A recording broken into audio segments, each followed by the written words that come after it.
Welcome back to Nasdaq Trade Talks. I'm your host, Jill Malandrino, global markets reporter at Nasdaq. We've been coming to you live from Crypto Evolved in New York City. Joining me for this segment, we have Alex Gordon-Brander, who's the founder and CEO of Omega One, and we're going to take a look at why digital assets may potentially need a dark pool.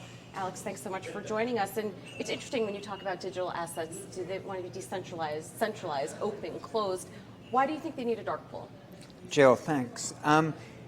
When you look at the digital asset markets today, and I still by that mean mostly Bitcoin and the more liquid cryptos, it's easier to trade in sizes of sort of tens or hundreds of thousands of dollars than it used to be, but trading in sizes of even a couple $1 million is still next to impossible on lit exchanges. And OTC markets are expensive and thin, and not enough really happens there. So the market needs a microstructure that allows trading in large size, like a dark pool. Yeah, well, there's a lot of challenges with institutional adoption, and we have seen some progress. Why do you think some of these concerns remain? Liquidity is a major problem for institutions. If you have a large balance sheet, you need a certain amount of size to be able to move back and forth to make it worth your entering a market in the first place. And so clearly the liquidity problem that we're trying to solve is a big one. There are also issues about custody, insurance, and regulation. I think all of these things are on a pretty good trajectory for a solution in 2019 coming into 2020, but I think those have also held institutions back up to this point. Now, let's learn more about Omega One. It's interesting because you launched in Bermuda. Yes. So tell us more about the company, why you chose that regulatory approach.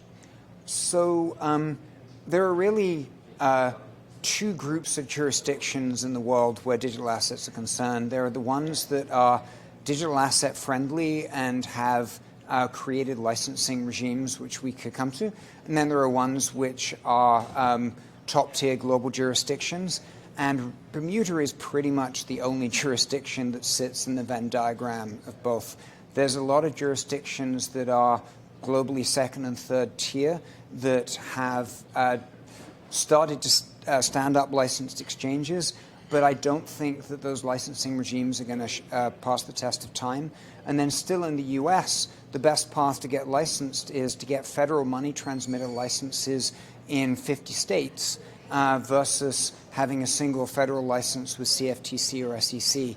And that's just kind of a crazy situation for a business to try to get into. So that's why we chose Bermuda as the first jurisdiction that really had a comprehensive digital asset regime that covers everything from cybercrime to anti-money laundering, and sort of is at a level that we believe their art is going to move into some of the other top-tier jurisdictions. Yeah, they really were the first to embrace that blockchain technology, the underlying technology of cryptocurrency.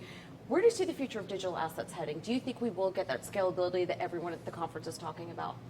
So I firmly believe that all assets will be digital assets traded on a blockchain within a decade or two.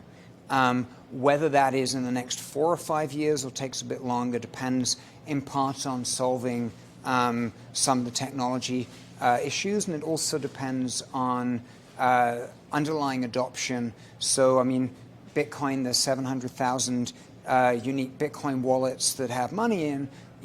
Whether it be Facebook or any of the other messaging services that have hundreds of millions of users who are looking to launch their own currencies, that obviously shifts the fundamental dynamics of the marketplace. All right, very interesting. Thank you so much for joining us, Alex. Great. And thank you for joining us throughout the day. Crypto Evolved. I'm Jill Malandrino, global markets reporter at Nasdaq.